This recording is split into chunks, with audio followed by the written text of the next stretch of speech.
Welcome to Democracy Does, the Civic Power Playbook, a podcast that cuts through the noise to explain what's really happening in our democracy.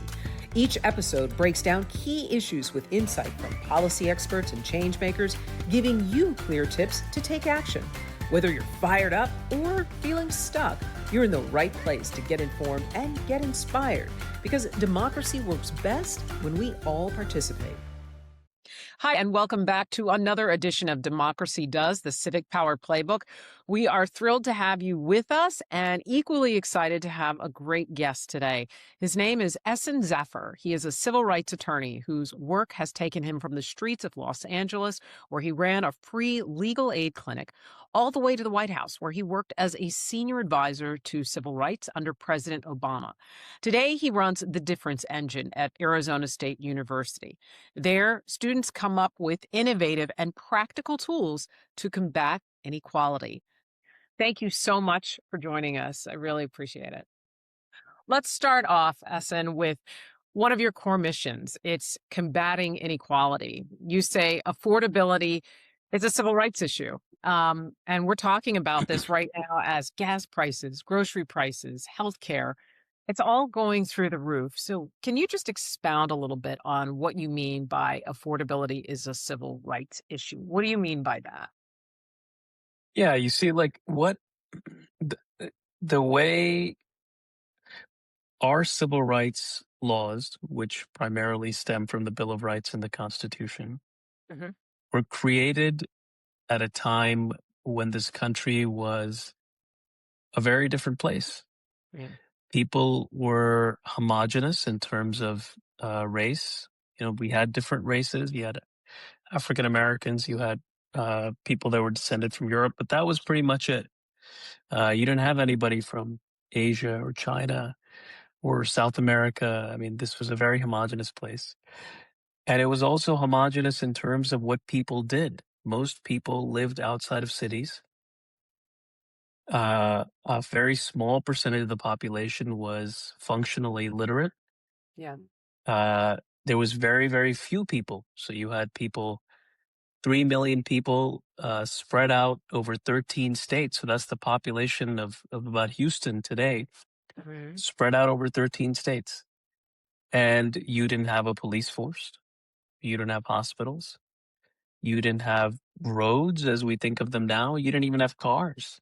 Right. It was a very different country. So people back then would find the United States as it is now fairly unrecognizable, right? Mhm.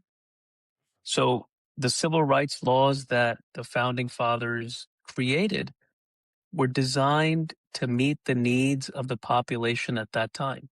For instance, you don't have a police force.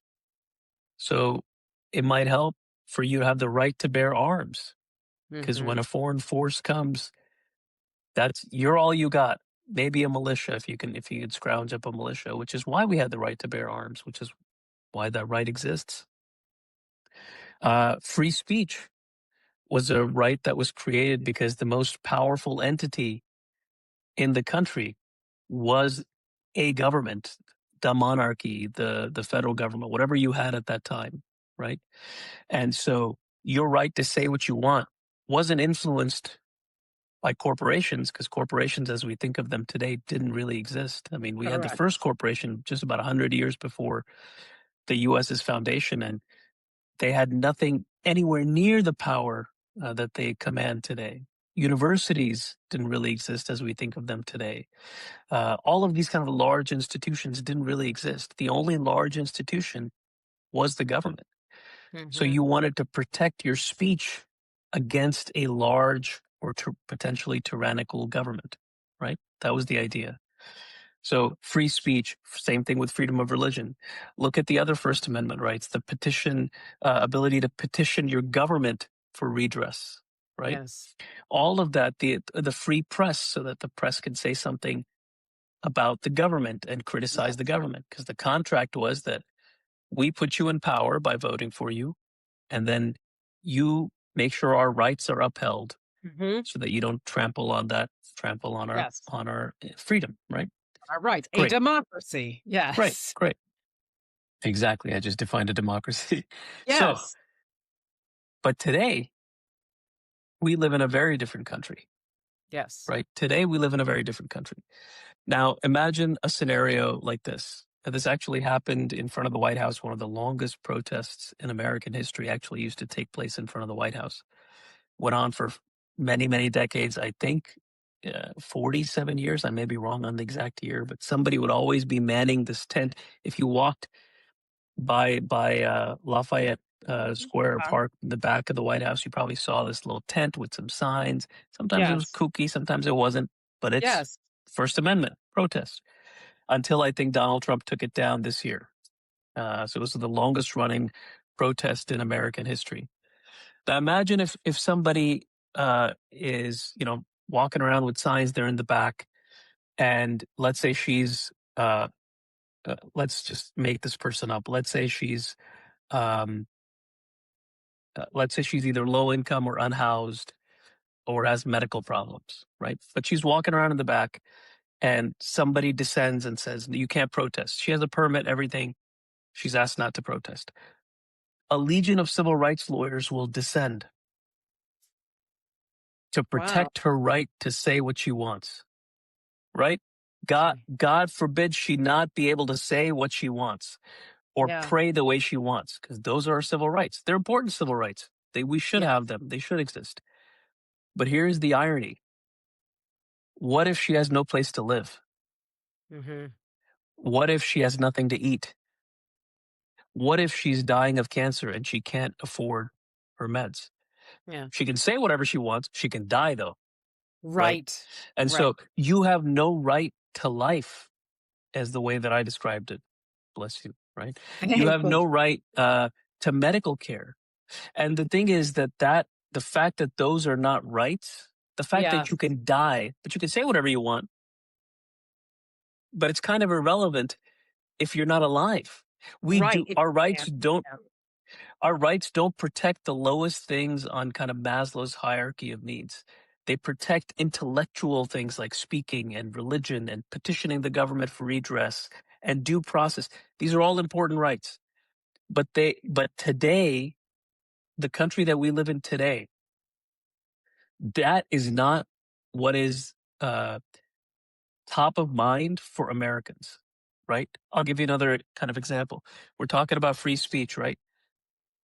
Yes. Most of the time now, where does your speech take place?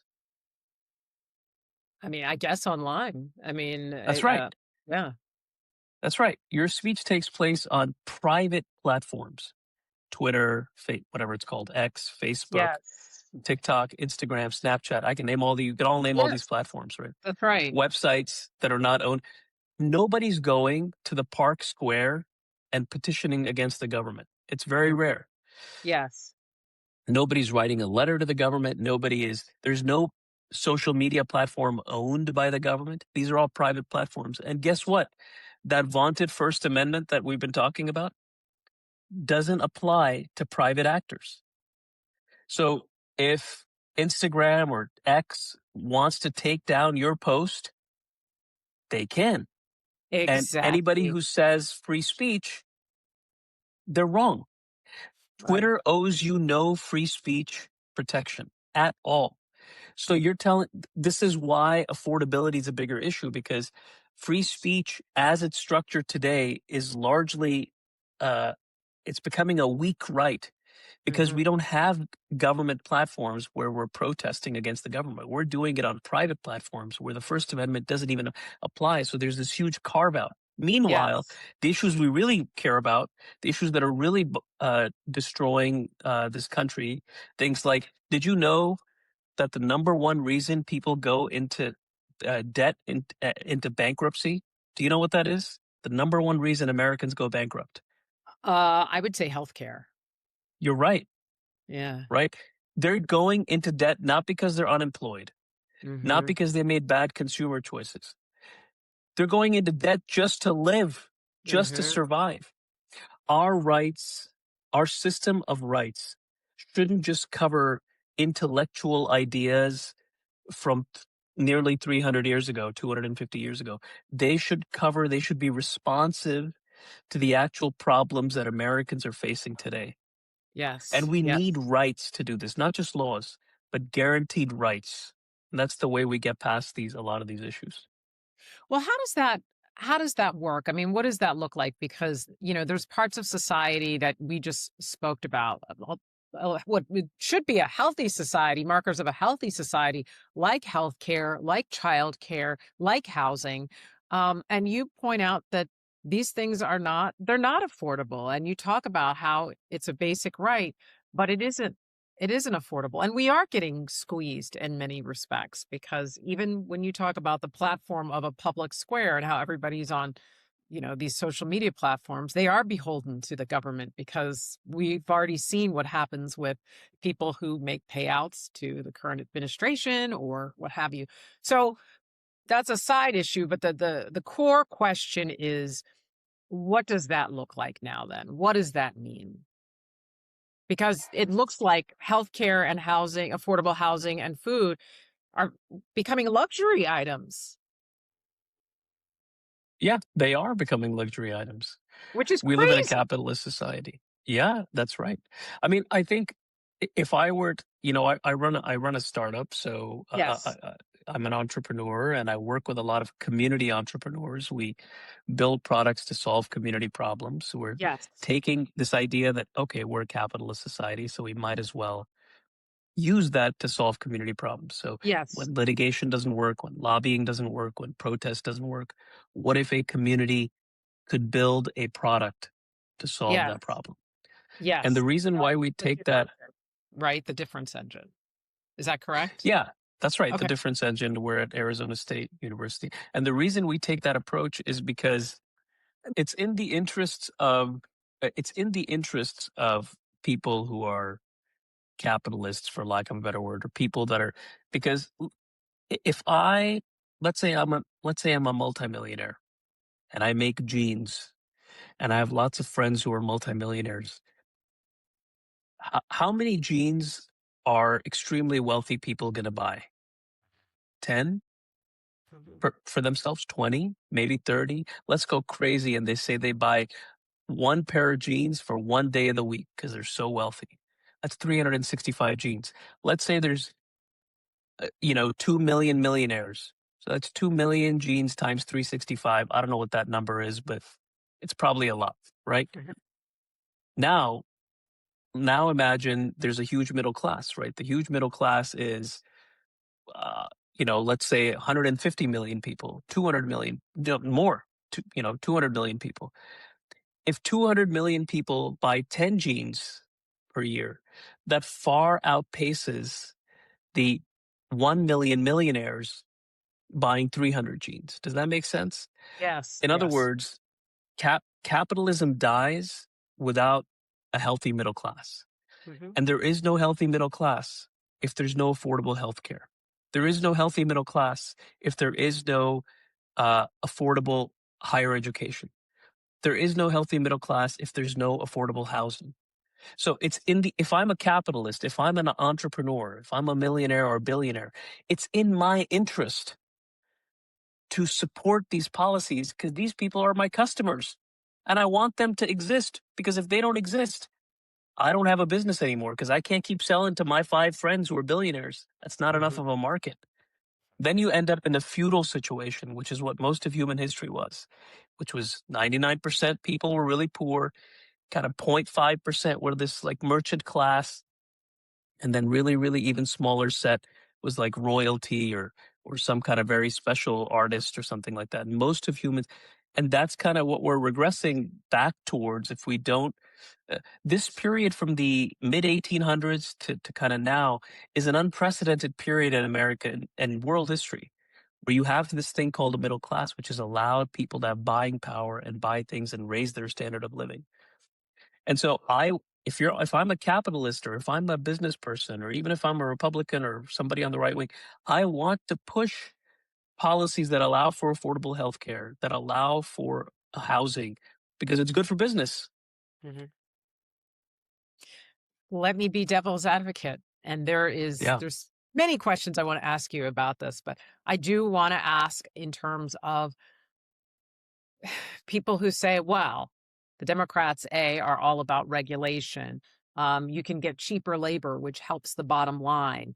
AI is coming, and that again ends up saving us money with the workforce. Um, there's so many reasons why people will say, look, this is a competitive capitalistic society, and if you can't compete, then you kind of get left behind. It's a very cold attitude, but it seems like it's become very pervasive in terms of what we are seeing now. What would you say to those questions or It's an those responses? unrealistic attitude. It's an unrealistic attitude because uh, what I think, an analogy that I think of is a game. Hmm. Okay. Imagine playing a game where there's no umpire and there's Hmm. no rules. In other words, there's no regulation. That's a terrible game. I don't want to see that game. Nobody wants to watch that game. It's no fun. Now imagine the opposite scenario. Now there's a game where there's too much regulation, where the umpire is too active. That's also annoying. I also don't Hmm. want to see that game. But we're able to find a balance in sports, aren't we? We're able to find a balance that makes a game both tense and competitive and enjoyable, but also fair. Hmm. Um, think of this as another, let me give you another situation. Yes. Imagine that you are a new employee at Microsoft. Hmm. You've just gotten hired. You're getting the tour of their Redmond facility. And the last stop on the tour is you get to see the CEO's office, right? Yes. You walk in there, you look at the office. It's massive. It's got sofas, the best furniture. What a view of the Yes. city. And you're looking at it, and maybe you're feeling, as a junior employee, you're feeling a little bit of jealousy, maybe. Maybe you're feeling a little aspirational, like one day I'll get this office. This will be me. Now the person giving the tour says, and by the way, the CEO earns it 500 times what you would earn. The chances of you getting this position are almost zero. And by the way, they just had a scandal, but guess what? We gave them $30 million, as they exited the company. Hmm. Now you're not feeling, now you're maybe feeling a little pissed off, a little angry. Maybe you're feeling despondent a little bit Yes. because what's happened is you've gone from playing a fair game to playing an unfair game. We have an understanding of what it takes to play a fair game. We create rules, in other words, regulations, to play fair games all the time. We have philosophies around it, sportsmanship, Hmm. that that encourage people to behave in certain ways because that's what Of makes a course. game fun. Of course. Imagine if a team is playing a basketball game with one arm tied behind their back, and Hmm. then they're told by everybody, "Why aren't you winning? Why aren't you winning?" Eh, How frustrated would you get if you're asked to get on the court every week with one arm tied behind your back, playing against a team that has both hands, that they can use both hands, right? And then you're expected to, and you're asked, like, what's wrong with you? This is what Yes. we do in America. We say, like, why can't you just get ahead? Mhm. Like, American dream. You can do whatever you want. And these That's right. people have one arm tied behind their back. They can't afford healthcare. They can't afford education. And this resentment is part of what drives things like political decisions against your interest, rising levels of mental illness and depression and despondency, maybe even rising levels of violence, public violence, uh, polarization, you name it. This comes from a place of anger and fear. Happy people don't do these kind of things. Yes. I'm glad you mentioned that because one of the things that you mentioned is that the current policies that are being really pushed through are going to be exacerbating this dynamic that you speak of. Can you talk about that for a moment? Well, yeah, look at what, just speaking of fairness, look at what the Supreme Court just did with the Voting Rights Act, Correct. right? That's right. The new legal understanding of the vote, if I can, like, simplify and summarize it, I would it's love that. Please do. so the Voting Rights Act was passed at a time when discrimination was mostly direct, right? You had colored drinking fountains, non-colored drinking fountains. People like you and me Mhm. would have a different drinking fountain, and white That's people right. would have a different drinking fountain. That's right. Direct very clear, direct. That discrimination is easy to spot. So the Voting Right. Rights Act was like, no direct discrimination. So then people who are bigots were like, no problem. We're just going to do indirect discrimination, Right. right? So now if a woman wears a hijab or a head covering at Hollister, this comes from a case, you know, Nobody tells her you can't stand in the front because you wear a head covering and greet the guests at the clothing store. She's just told, we've just put you in the back because we think, you're better at logistics. And she Mm-hmm. finds for some reason that she's got a good personality but she's never asked to stand in the front like our other coworkers. Nobody says it has anything to do with her, the way she looks. That's indirect discrimination. Mm-hmm. And the Congress in 1982 amended the Voting Rights Act to account for this indirect discrimination. We have new laws around it. They're called disparate impact laws, which say it's not just about the behavior that somebody undertakes to discriminate against you. It's what the outcome is, right? Yes. What ends up happening. We should also look at what ends up happening. We're not discriminating against you at the airport because you are a Sikh and you wear a turban. But the outcome is that every single time you travel, you get held up. He doesn't Correct. get held, she doesn't get held up, but you keep getting held up. And so Right. the Voting Rights Act now, the new interpretation with the Supreme Court is literally something like this. A congresswoman is sitting in a state house capitol drawing the congressional districts, right? And she draws them in a way where there's no black majority districts left. And then she looks at the map and maybe she says publicly something like, there's no African American political districts left. Boy, I'm a racist. Out loud, publicly, she says that. You have to engage in that level of direct discrimination for it to violate the Voting Rights Act. Mhm. And nobody engages, nobody talks like that. No. Well, some people do. Trump does. But a lot of people still, and certainly institutions, don't behave that way. Mm-hmm. And so taking that power to take away the ability to spot circumstantial or indirect discrimination, that's the kind of stuff that starts causing resentment. Mm-hmm. Because now I'm playing an unfair game. Every district that I'm voting in has been carved out in a way that there's no way I can win. Doesn't matter how good of a candidate I am. Doesn't matter how compelling I am. It's an unfair game. Right.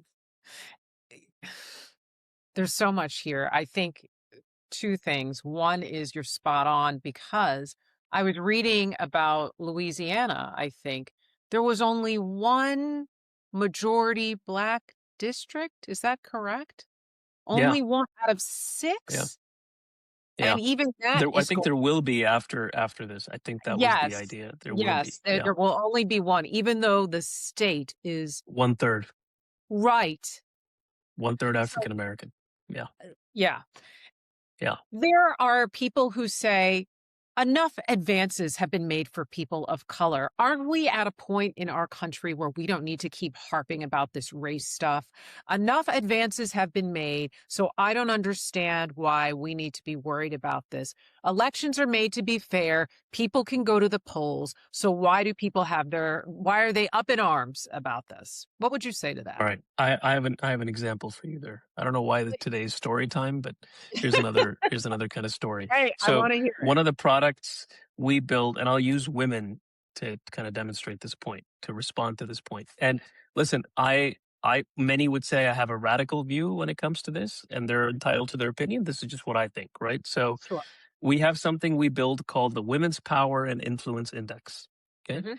It's built by 16, now almost 30, starting this year, young women, PhD students, graduate students, undergrads at Arizona State. And what it does is it tracks the power of women at the workplace. So we measure hundreds of workplaces. We score them on women's power. We score them on stuff like how much they make, money, parity, pay parity, leave policy, childcare, and also on something called the potty penalty, which I can tell you about later, which is a really cool story. Uh-huh. But anyway, it tracks the power of women. Now, women, we've been running this for about 3-4 years, and over that time, women have slowly been getting close to what men make, and then they're kind of stuck at 81%. So in Yeah. America, generally, given I don't know if it's still 81, it might have gone up a percent or down a percent, but the last number was women make on average 81% as much as Hmm. their male counterparts. So a lot of people look at this, both women and men, and they say, "Oh, okay, well, great progress. This is good." Kind of to your point, like, what else do we need to do? Get it to 90%, great. But and then some people come to me and they say, there's another crisis. There's a crisis of masculinity. Men are not making enough. Men are getting depressed. You should build a men's index to think about, to track what's happening with men and all the stuff that they're going through. And I actually, when we launched this, the first year of the index, we launched it in cooperation with Marketplace, American Public Media's Marketplace, and Kai Risdall was the person who helped us launch this index, right? And Kai asked me a question very similar to Robin, what you're asking me. Like, haven't we done enough, or what about men? And he was doing it as a hypothetical exercise. And my response to him was this: men have made more money than women, have had more power than women, have been by far leaders, elected or dictators or otherwise, than women for the course of human history. For 10,000 years, men have been in charge. Men are still in charge, by and large. Men still make more money than women do. Men still have more power than women do. Men still cause most of the problems in this world compared to women, right? And now that women are getting to 81 or 82%, you're like, oh, well, hold up. Why is the standard equality? If men can be 100%, or, men can have all the power, and women, what's wrong with women making 60% more than men? What's wrong with men making 81% of what women made? Okay, here's the argument. If in order to adjust for a -10, let's say women are at -10 for human history, getting women to 0 does not adjust. They're still at 0. If men are at +10 and women are at -10, and you just get women to 0, that doesn't solve the problem. You have to, in order to remedy a millennia wrongs, harm, right? That's been going on for millennia. It's not enough to get to parity. Okay, women have to make, for many years, more than men do now. And that should be perfectly okay if that happens. In some industries, if women make more than men, no problem. That's great, because they have millennia to catch up on. They're probably never going to catch up. It's never going to be that situation. But we shouldn't balk at this idea that, oh my God, enough is enough. No, what are you talking about? You have a millennia head start that's probably never going to get overtaken. And it's okay if there's more black people. What's wrong with more black people elected to Congress than white people? What's wrong with that? Even if they're less than population, is there anything wrong with that? If people elect them and if they're good leaders, who cares? That's And what I think, right? well, yes, and since when did equity mean oppression? That's what my issue is. When did equity equal oppression? Because for people who are sitting there pushing back saying, "Oh, I can't believe this." Someone is just asking to Because be on the same playing field. they're not making an equity argument. They're using the word equity. You're using the word equity. But the argument they're making is an equality argument. They're saying, look, I make $10, you make $10. That's it. The argument I'm making is that if somebody historically has been making -$10 every day, just getting them to $10 is not enough. That's an equity. Equity says you treat different people in different ways based on where they're coming from. Yes. Okay. Equality says you treat everybody the same no matter what. Okay. Yes. So you all get to go to the same school. But that's not the way the world works. Life does not work that way. People don't show up to a place with exactly the same tools That's and true. exactly the same background. And that's not how things work. Okay. So if I give a millionaire $100 and if I give somebody who's very low income $100, those are two very different things. That is true. Right. So that's an equality. So all of the stuff you're seeing in the law, whether it's the Voting Rights Act stuff or other stuff, is pushing what's called an equality argument. And most of American civil rights law historically has been premised, including what MLK pushed for, was for equality, because people were so far back down. Yes. They needed to get to equality. Now we should act in a more sophisticated manner. Now we need to push for equity. And I use the word fairness because that's a good analog for Yes. equity, Yes. Yes. right? That's really well said. Equality isn't always fair. Yes. Yes. Equity is fair. I could talk to you for I have so many more questions because I may have to ask you back because, I want to know about your time at the Obama administration and all the great things you did, but I want to be sensitive of your time.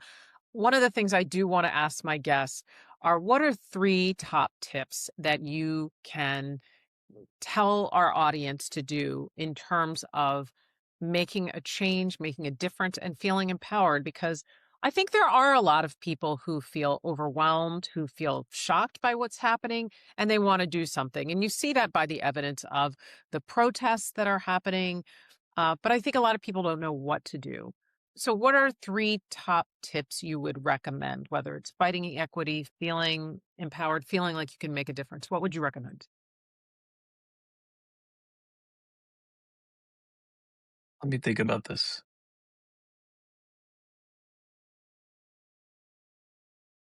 I think the first is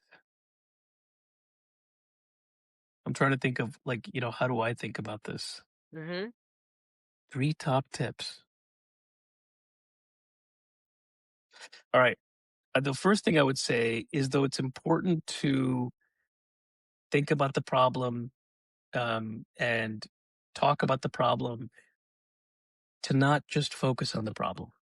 Yes. Okay, whatever that is in your life. So this is my personal bias. I'm an optimistic person, Hmm. right? I'm a builder. So my thing is in fact, I saw this in Washington, D.C. I was walking down the street during a particularly low time in my life, and I saw it stenciled on the bricks in the city, near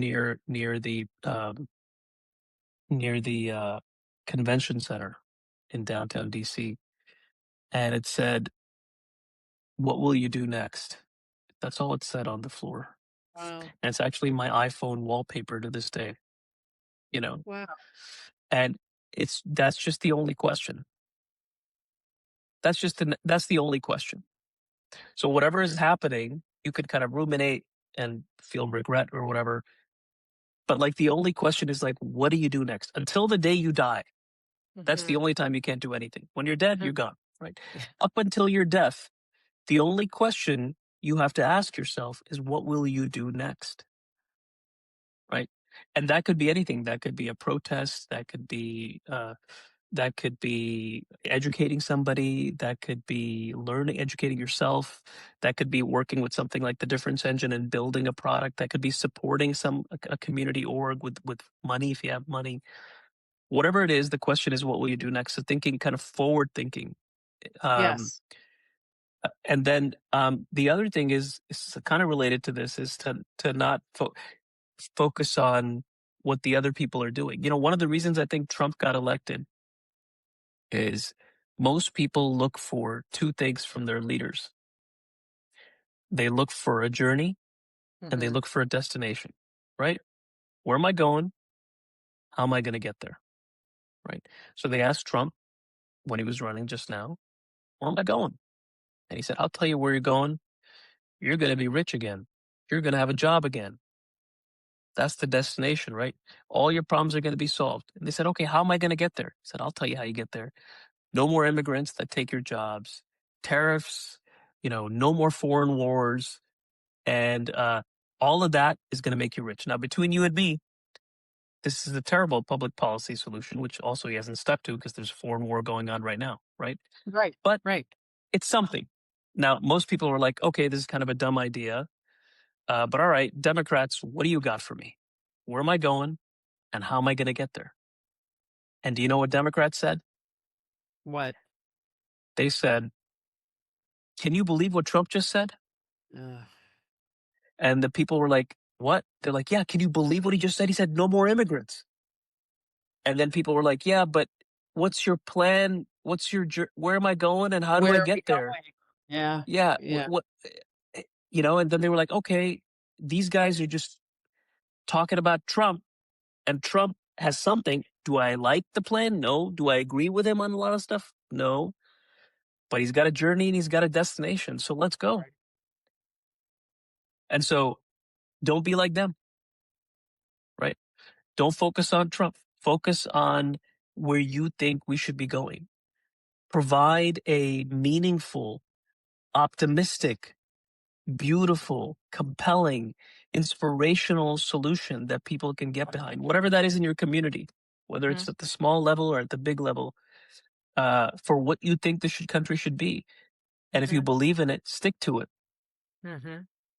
I don't know So if that be, answers your question, but I tried. yeah, no, it does. It does. Be a force of change for good. If you see a wrong that's happening, maybe you can't do it on the huge national level, but do it in a small way, in your own way, in your own community.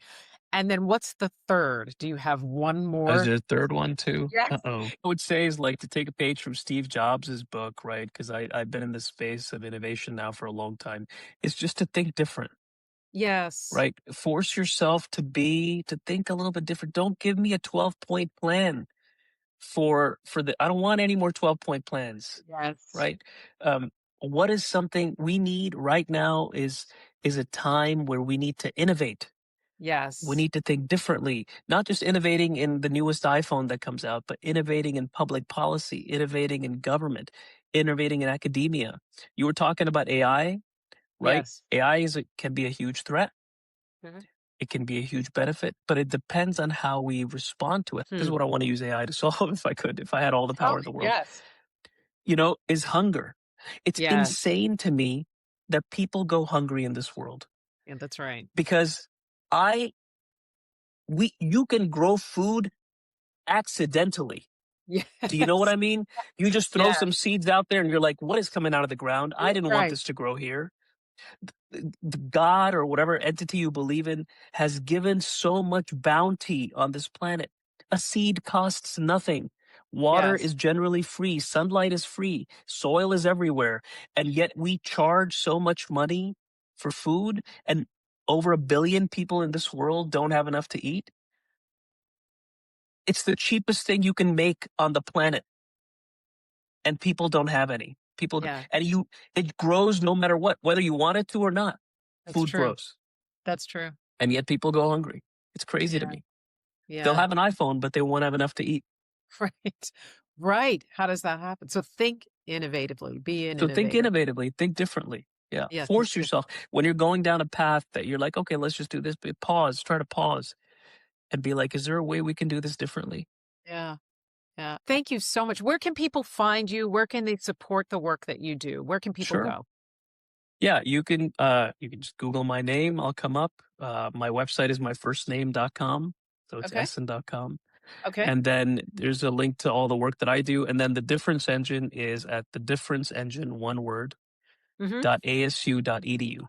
And the difference engine is all one word, right? All one word, .asu.edu. Okay. Wonderful. And you can sign up and become a A difference engine. difference engineer. Yeah. So then there's different pathways. We didn't get to talk about that too much, but we have different pathways for people. This is another, you should bring me on again. I'll talk about the difference Yes. engine. It's really cool. I'll I, talk more about the difference engine and what people can do. I would love that. I would love that. Thank you so much, Ehsan, for My all that you pleasure. Thanks do for the and for, opportunity. yeah, inspiring people. We really need to hear this. Thank you. Thank you. Thank you. And now it's time to recap Ehsan's top tips. First, he says, think about next steps. Action on any level counts. Also, he says, get clear on what type of change you want to see. And third, he says, think differently, be innovative, and connect with others who think innovatively too. And if you want to learn more about Ehsan, you can go to his website, ehsan.com. And if you want to try your hand at being a difference engineer, or if you just want to learn more about the difference engine, then go to thedifferenceengine.asu.edu. Thanks so much for joining us. We hope you're feeling a little more hopeful, a little less stuck, and maybe even inspired to take action, because democracy does work when we all participate. And don't forget, sign up for our newsletter to get updates on when our next episode drops. You can go to my website, democracydoes.com, And as a bonus, if you haven't gotten one, a free and easy tip sheet on how to get involved.